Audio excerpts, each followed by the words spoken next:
I was hoping to have Amy and Ella here with me, please. Thank you. This is Amy, daughter, and this is Ella, daughter.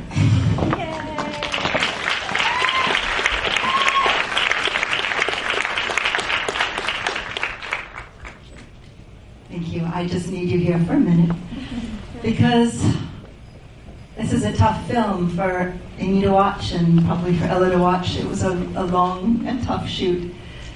But for me today, I'm here in front of you not as a producer, but as a mother. And I'm representing the mothers of all the children of the planet today. I just want to enclose everybody in my heart today, because it feels to me as the children of our planet right now are facing a very uncertain and scary future. The climate is threatened, we're threatened with nuclear challenges, you name it. And I'm wondering how we're going to shift this. How are we going to find direction and hope and inspiration at a time when the world seems to be spiraling into chaos, when it's a very angry world, where hatred of the other is really prevalent? Unfortunately, our leaders who we've elected to look after us are not necessarily handling this anywhere in the world. We really don't have direction. We don't have leadership. We don't have light. And then I think about who's here in the room.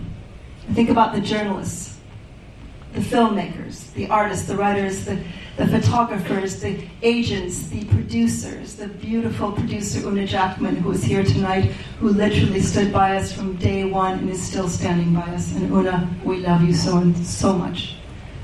I look at you people, and I think about how you are the ones, you with the power of media, you with the power of storytelling, are the ones who can guide us to the light.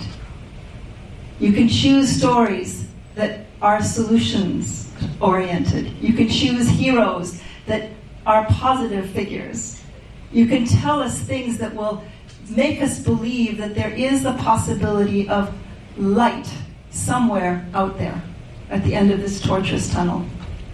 So really, as this mother, on behalf of all mothers, I appeal to you to really sort of, in the words of St. Francis of Assisi, where there is chaos, let us seek to find peace. Where there is anger, let us tell stories of forgiveness. And where there is hatred, let us all work towards finding love. And together, through the power of media, we can transform the pain of this world into something positive and loving in the hearts of all human beings, wherever they are. Thank you. Let's try it.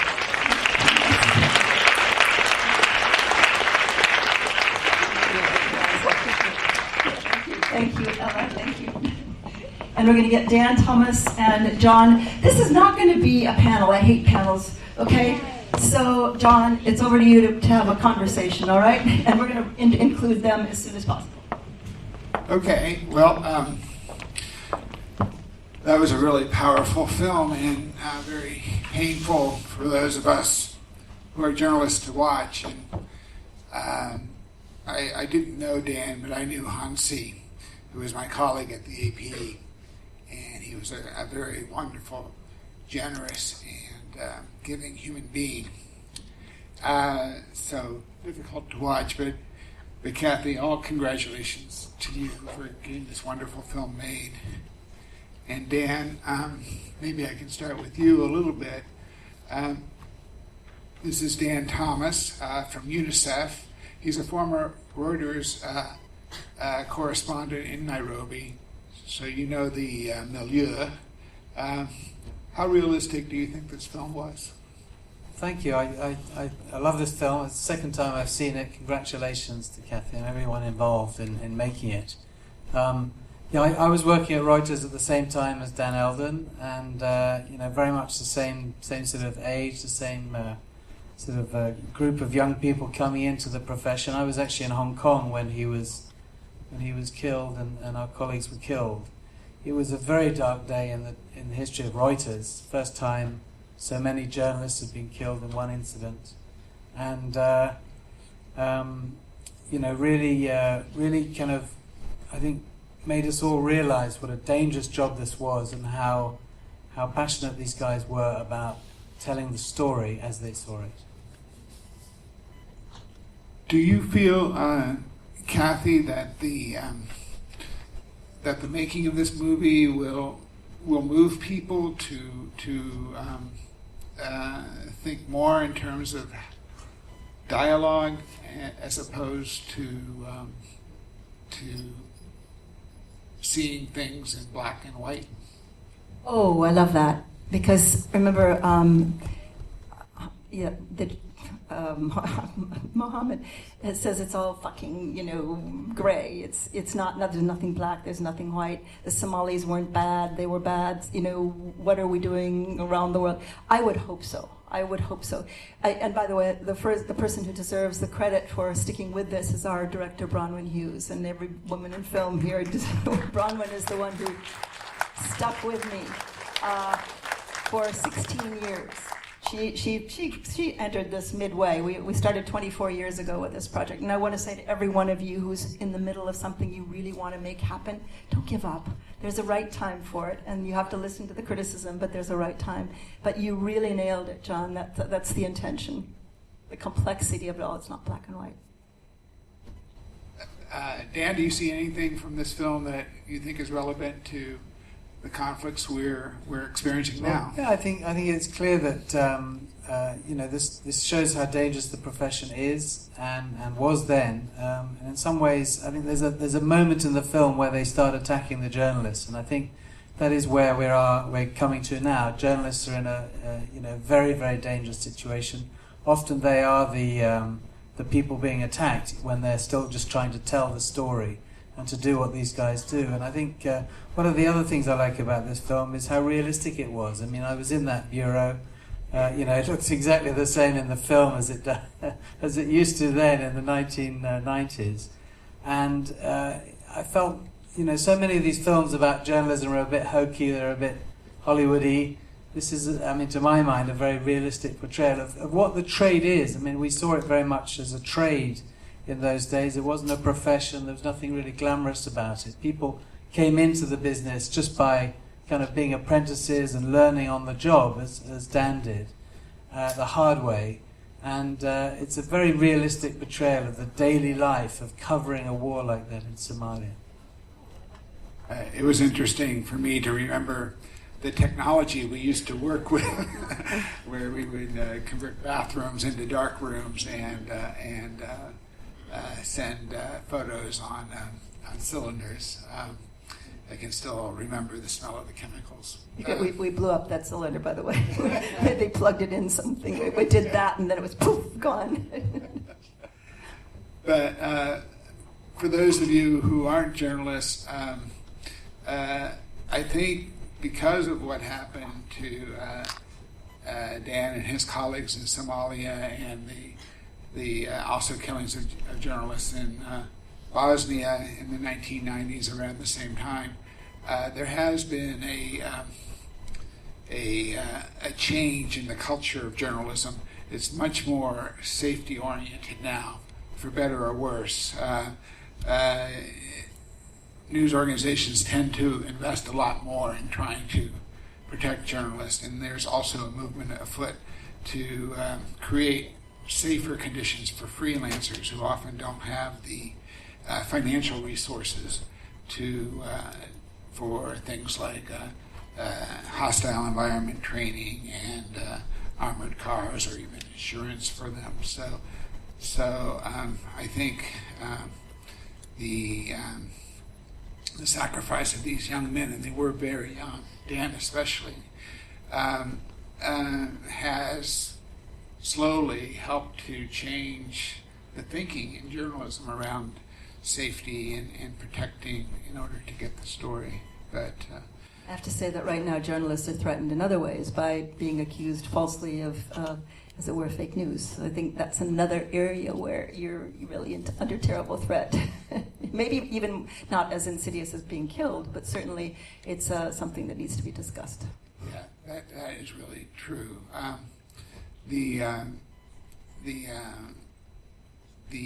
Well, Dan, how do you see it as far as... Yeah, no, I think you're right, and in some ways it shows how important the profession, the trade of journalism really is, to get the story out, to report it with passion, with putting...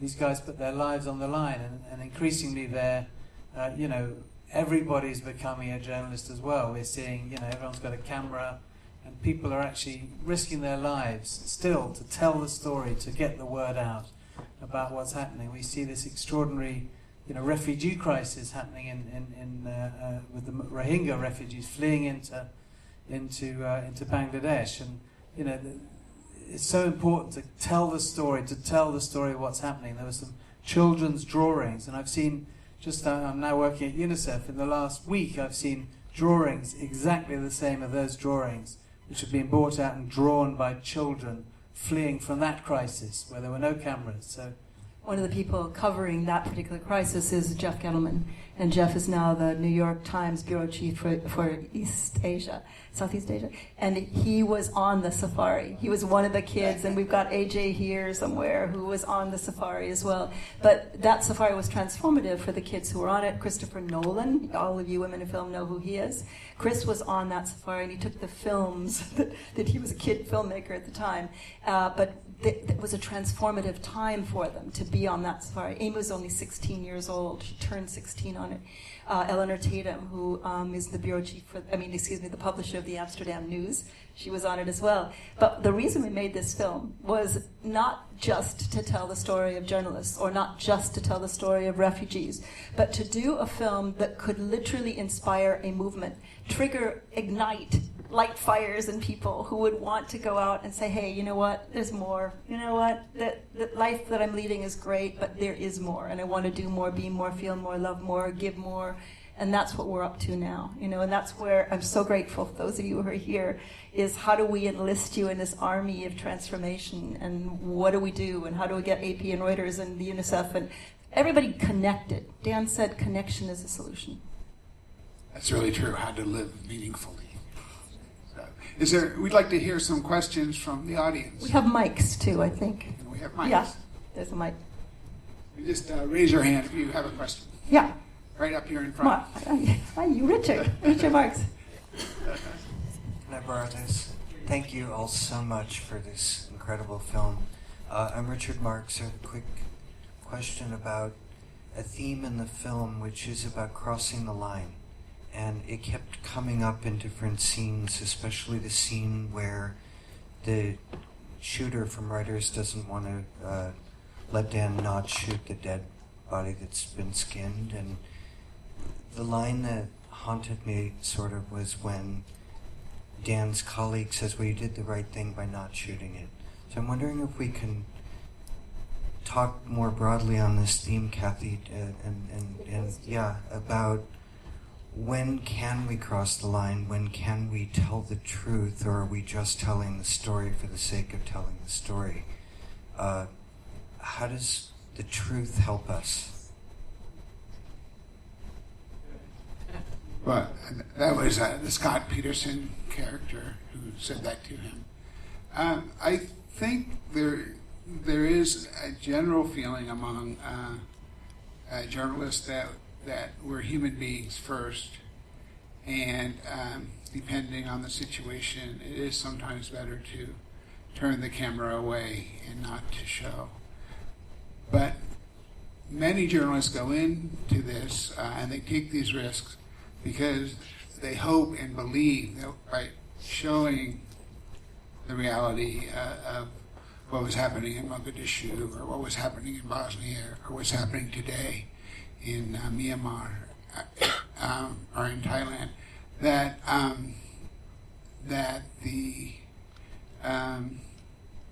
it will do some good in the end. So it really is a moral, ethical choice. But I've known many journalists who decided that it was more important to put the camera down and do something they could to help in that moment. Just to say, John Daniszewski is actually senior vice president in charge of ethics and integrity and now. Standards at the Associated Press after an incredibly illustrious career. We're very honored to have you here. Thank you. Another question. Yes, please. This is not to diminish the achievement of the film, but I've lived in some of the countries that were discussed, and I've been to all of them, and it seems to me that there was a huge amount of naivete going in, of all concerned, of all, particularly the people in the caravans, and it did start with not a vacation, but a fun adventure. Let's do this. And one more thing. There is ideology in many of the news reporters as well as the photographers' efforts. And ideology is not necessarily neutrality and objectivity, and that ought to be paid attention to too. It's not all fabulosity that they report the news from their point of view, which is not everyone's point of view, and it's not neutral. I really appreciate the opportunity to answer that at the beginning of the question, because this is a feature film, and feature films are not documentaries.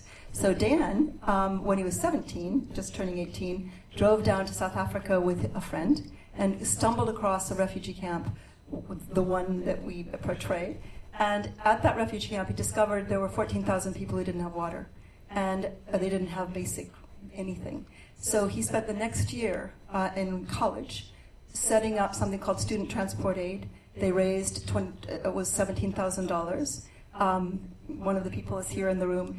The actual truth is totally different than what we portrayed there. The journey, there were 15 kids on safari. They knew exactly what they were doing. It was called Mission Mozambique Student Transport Aid. So I'm really glad you asked that, because it kind of rankles me that it looks like they were all such like we.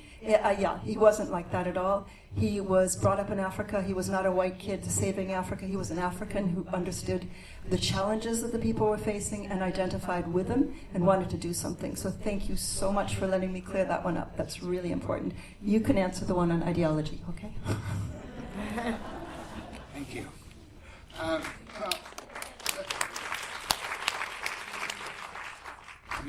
think you do have a point that every human being comes into any situation with their own background and their own interpretations, and sometimes it's the job of the international correspondent to try to interpret one culture for another.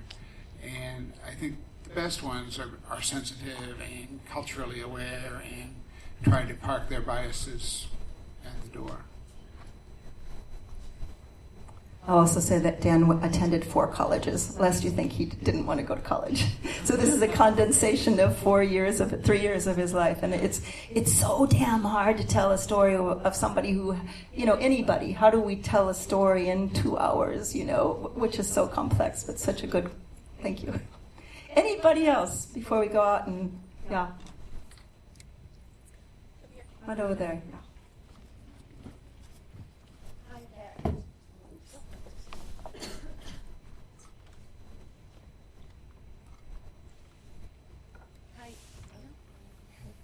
Yeah. I've got one. Okay.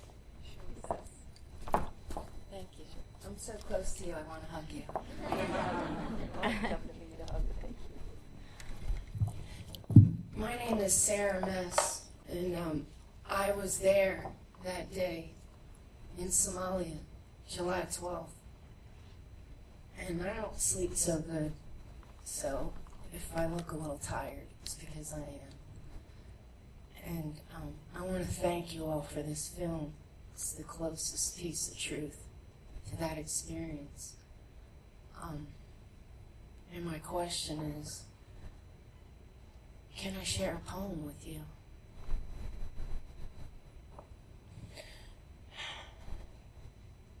Operation Restore Hope.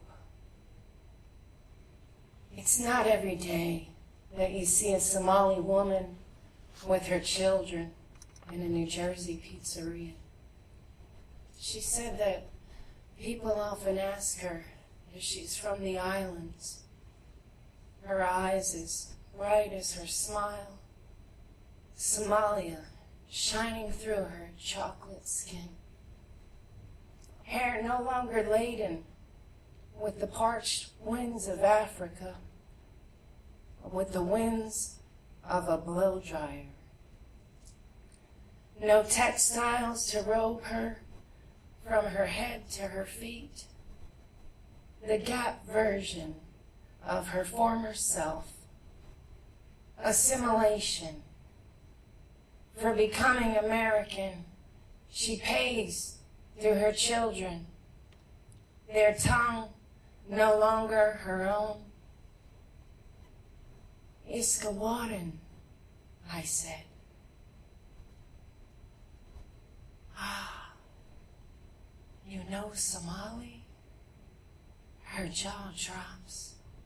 She searches for the answer in my fair skin and freckled arms as my son places a quarter in the gumball machine behind me. My son's gumball falls to the dirty floor. Oh no, she says. May he have another quarter?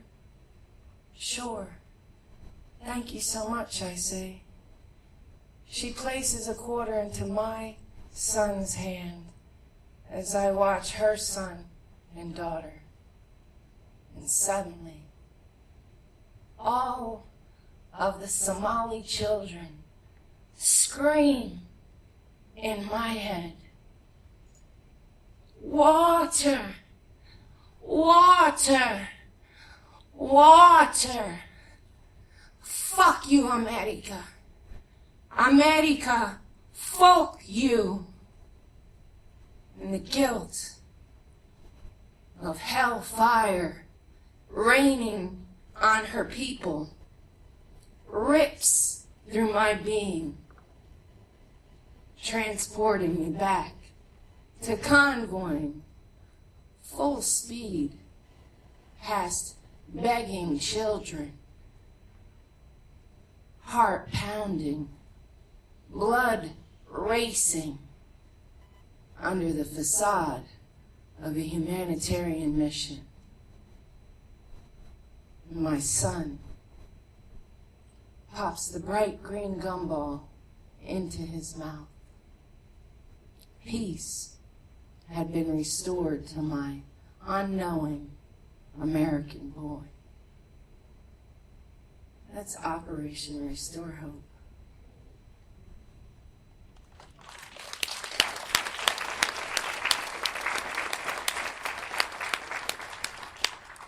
And I believe you, and I believe Dan, when you say that we can use our gifts and our art as a voice of reflection, of understanding, and truth. So I thank you for everything. And Dan, and all the others.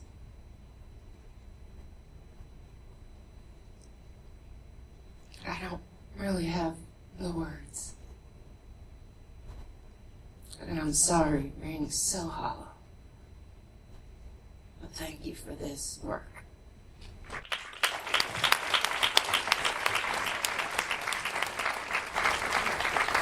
I guess that's why we needed to make the film.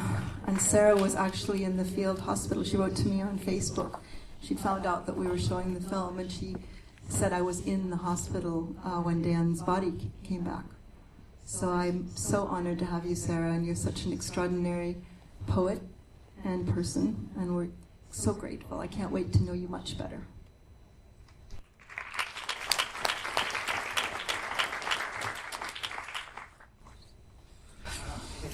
I see one back there, yeah. There's one back there. There's a mic coming.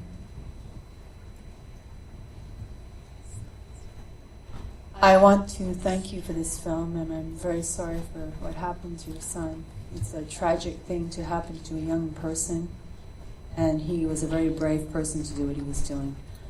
I've always admired journalists who do this kind of work. It takes a lot of guts, and thank God we see something that's happening that our country does in other countries. My question is about before Reagan, there was a time when journalists went out without being embedded into, convoys and stuff. And afterwards, please correct me, but are there not more deaths since they have been embedded? And what could we do so that we still have independent journalism that is not affected? When you're embedded with an army or with a bunch of guys, you don't want to say, oh, you're killing those people over there. Do you understand what I'm saying? What can we do, or at this point, is there a step forward since this law that journalists have to be embedded with the forces? How can that, and has there been more deaths? I heard there was more deaths. And why is that? Well, I think most of the journalists who die every year are local journalists, and it's about 50 to 75 journalists a year around the world working in their own countries often. And I think you're under a misimpression that all journalists are embedded. There are situations, wartime situations, where the only way to get to a story is to be with an armed force. Like, for instance, in Raqqa today, the journalists who went in with Kurdish forces. But there are many journalists who operate independently outside of embed situations. Again, it is unusual for the Western journalists to be killed these days. Usually it's local journalists and freelance journalists who bear the highest cost, such as the woman in Malta last week, the investigative reporter whose car was blown up. So, Dan? The only thing I would add to that is that journalism has to be supported. I mean, we can get all kinds of news and fake news on the internet, but proper journalism, independent journalism, it needs to be supported. And there are so many websites, so many news organizations who ask directly, they're increasingly asking for that support from their readers. If you value the information, if you value the reporting that we do, then you need to support that by contributing, by paying for it. And I think that in this World Wide Web internet age, increasingly people are going to have to pay for what they value. One more. Yes. Oh, good, Yashi Brown. Thank you so much for just all the work that you do, but I never asked you this question. This film is a work of art in every sort of way. So the graphics, the visuals, can you explain a little bit more the minds that went into that and how that became part of the story? Thank you. Good question. This one, there's a book. You saw Dan playing with journals, working on his journals all the time. After he was killed, we discovered 20 journals all over the world in people's attics and cupboards and closets, and they were packed with that art. That was real art. And when Bronwyn thought about the film, she wanted to make it a sort of a collage, so it kind of darts around, but she also wanted to bring it alive through the art. So she worked with a really fantastic group in South Africa who did the graphics. So that was all done in South Africa. Our producer, one of our prime producers, is Kweku Mandela, Nelson Mandela's grandson. And I said, why are you doing this, Kweku? And he said, I want to show that being African has nothing to do with the color of your skin. So, Dan was brought up with an African mentality for sure. So that was the intention. I think it enlivens the project. That the music was done not in South Africa, but everything else was done in South Africa. And the filming, every single shot except for the bits in London, were within an hour and a half of Johannesburg. And the people I got closest to were the Somali extras, by the way. It was a really extraordinarily healing time for them and for me. Okay, what do you think? Thank you very much, and Kathy, again, congratulations to you and your collaborators for making this wonderful and important film. So, Thank you. It's the collaborators. Thank you. All about them. Thank you, Chris.